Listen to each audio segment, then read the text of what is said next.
What's up, everybody? It's Joey Joint here with Joint Perspectives here. I want to go ahead and talk about some things here. I got a little bit of time, probably about a quick 5-10 minute video. I know it's been kind of a little bit, since seeing me, but I'm gonna get back more into this. I know I said that the last one. I've just been really focused on getting back into work, getting back to a couple other things, which I need to not stop focusing all on that and make sure I focus on my desire, my dream that I want.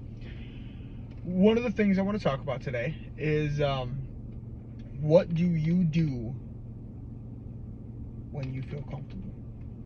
Oh, sorry. What do you do when you feel uncomfortable? My bad. And this will kind of hit me, right? As everybody who's kind of close to me has been knowing, I've been going through like this mentality of stuff in the aspect of like changing the way I think.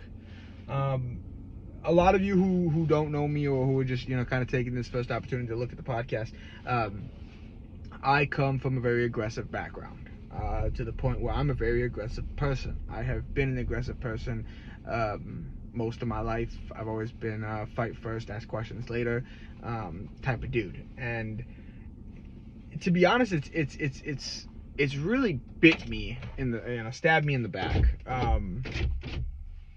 And so I have been training myself, I guess is a way of looking at it, right? Training myself in the way of thinking positively and not letting things attack you personally from the matter of everything, right? And upon with this, I came to a lot of realizations in my life. Something such as simple as the addictions that I have in my life, from pornography to drugs to just being a creature of habit alone, especially. But I want to talk about what you do in those phases of feeling uncomfortable.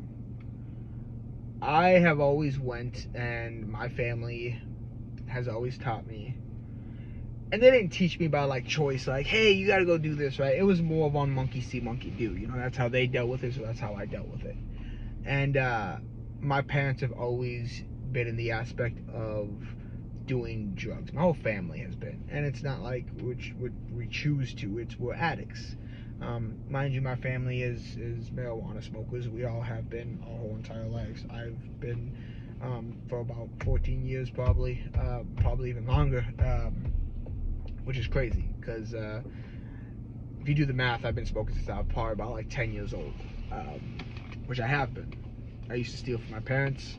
I used to steal from the drawer that they always had all the paraphernalia and everything in. I laugh about this because now I'm older and I'm seeing things as I grow, right? Well, a part of this change in mentality thing, I've been putting myself around new people, better positions, right? And these people have been opening my mind a lot. And this last conversation they hold it's called the Self-Perfected Group, and it's just all about bettering yourselves into perfecting in the aspect of achieving into your goals and desires and the things that you want, and not letting society put this mainstream media fix on you, right? And with that being said, like, every time I've ever felt uncomfortable in life, I went through drugs, or I went through some sort of addiction. In the same aspect of like, so I'm an ex-heroin addict. I have been sober for 7 years, and going on 8 strong, proudly, right? But I'll tell you this: every day has been a battle. Every single day. There's not a day that goes by that I don't think about how I used to get high, right? The great thing is that I can think about that and not be like, hey, I have to go get high. And that was kind of like a huge problem with addiction that I came into, right? But I've always coped with conflict or anger or anything through the sense of addiction. And I think a lot of that came down from the aspect of me not being able to be me. I was not taught the right way on how to process my emotions. So instead of processing my emotions and learning how to actually use them to my advantage, I let them run my life, and that was my problem. I'd be angry. I'd have all these situations, right? And so, like, when I'd get mad, I'd go smoke, right? Or back in the day, I used to go fucking put a needle in my arm. And it's crazy to think that once you start making changes to your life, how much those addictions you don't need. One thing that I'm taking on to now is, like, I am quitting smoking marijuana. And a lot of people probably watching this who know me, like, bullshit, Joe, bullshit. And that's all right. You know, it's cool. I don't. It's not gonna be something that's gonna happen overnight. I've been smoking for 10 years. It's gonna be a process for me. You know, the biggest thing is weaning myself off so I don't go through, you know, highs and other come down symptoms that I don't want to go through, like I did with heroin and shit. But I used to be afraid of like saying that, like, oh, I'm gonna quit. Like, I used to be afraid because, like, everybody knew me as I was, you know, the guy who smoked pot. I was the advocate on smoking pot. Now, does that mean, hey, I need to just give it up 100% to achieve my goals and what I believe? No. I have finally just been to this point in my life where I don't feel as if though I need it as much as I have always had it. Now, I'm the type of smoker where I'd have stuff on me all the time. I'd always need to smoke before I go somewhere. I'd smoke in the morning, smoke before bed, smoke before every meal. I still, to this moment, I can't eat a meal without smoking because my appetite is no longer there.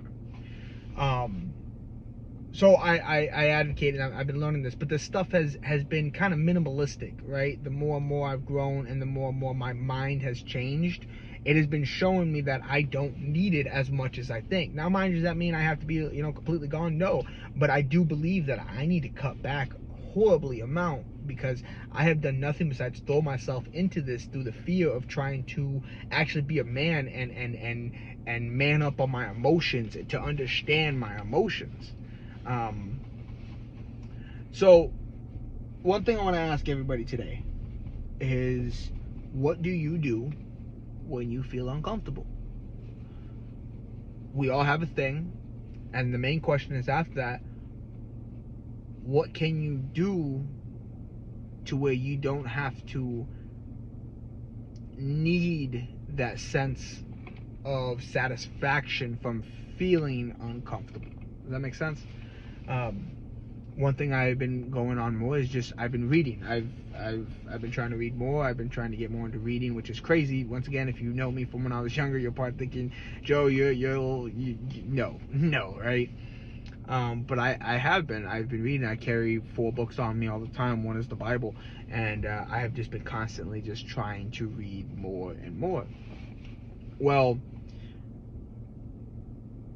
it has shown me a lot more from the desires that I want to the desires that I need. And I have a 4-year-old son, and I don't want him to think that this is, you know, that's how it is. Because, you know, growing up, my dad didn't know no better. My dad taught me everything he knew, right? He taught me how to go to work and be in the workforce and be the hardest worker out there.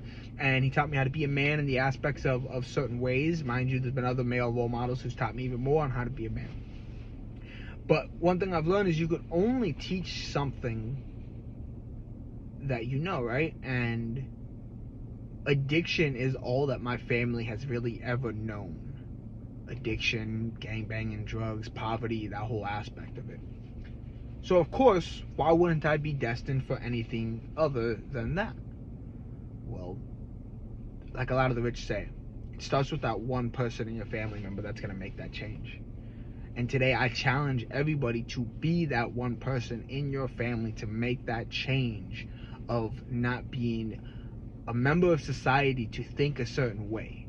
Change the way you think. That's the whole point of this podcast, is to change the way you think, change how you perceive things, change your perspective on life. Because right now, we're being fed a bunch of lies. It's been the story of our lives. And mind you, people, a lot of people think I'm crazy on stuff, and that's all right. But there is truth to what I speak. Whether you like it or not, it's facts. A lot of this has been proven facts. So I challenge everybody today to that one thing that you do that you have to do when you feel uncomfortable. Don't do it. Don't do it. Find something else that's not going to replace it, but benefit you more from learning how to deal with it a different way than what you were taught. So, that's all I got for today, man. I got a couple more coming. I got some more tonight that I want to talk about on a little bit more of an in-depth video. But I got to get going back to work. I'm here on my lunch break. Once again, this is Joey Joint here from Joint Perspectives here.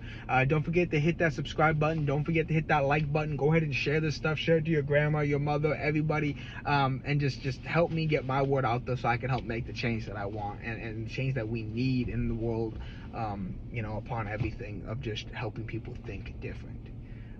Once again, Joey Joint here from Joint Perspectives. Hit that like, hit that subscribe. Thank you for listening. If you did the whole way through, I appreciate it so much, and I love every one of you. Have a great day.